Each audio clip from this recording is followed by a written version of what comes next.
Basketi sanfɛciliw bunagun kan an ka munumunu salo y'an lase Bamako sigida fɔlɔ farikolo ɲɛnajɛkɛyɔrɔ dɔ la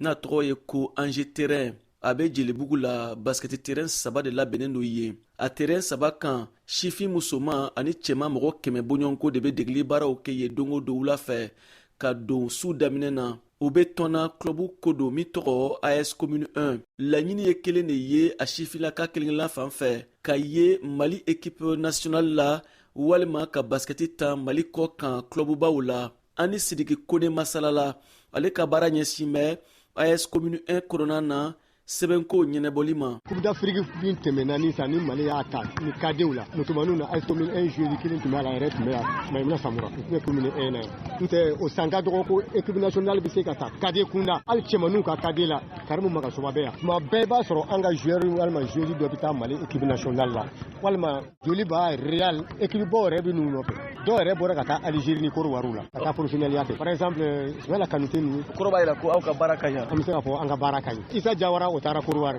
équipe nationale yɛrɛ kɛ denmisɛn min bɛ yen a ka du bɛɛ ka basket kɛ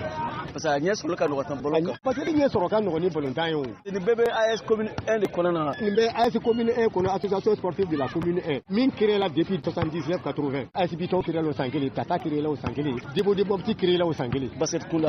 kunda ni ballontan kunda mɔgɔ 100 ni kɔ de bɛ basket ta mɔgɔ 100 ni kɔ de bɛ basket ta na 100 ni kɔ in na muso ye joli an bɛ se ka fɔ bɛɛ bi ɲɔgɔn bɔ parce que licence yɛrɛ bɛ min bolo bi o bɛ taa maa 60 ani kɔ la cɛ ni muso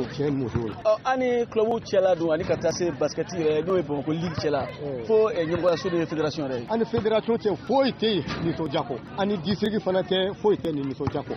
ligue fana bɛ ten baarakɛɲɔgɔnya kɔni na o ye kɔni o bɛ woyo i n'a fɔ baji dɛmɛko la ta fanfɛ dɛmɛko la dɛmɛ fɛn bɛɛ bɛ kɛ équipe tɔ ye o bɛ kɛ commune 1 fana ye Bamako district kɔnɔ yan mɔgɔ caman bɛ yan dɛ mɔgɔ kɔni bɛ yan o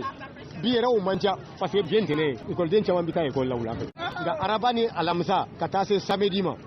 i tɛmɛko yɛrɛ b'i kɔnɔ gan terrain na a bɛna fɔ basket ka di frère dɛ ne basket kɛ ka tɛmɛ ne ye basket kɛ ka tɛmɛ n ma tɔgɔ sɔrɔ la parce que ballontan de tun ka di n ye o waati la gardien bɛɛ tun bɛ basket kɛ parce que gardien b'a ta minɛ ne bolo yen o ye dans les années 76-80 ninnu i bɛ retraite la n bɛ retraite la sisan an ye vieux diplômé sans emploi ye sisan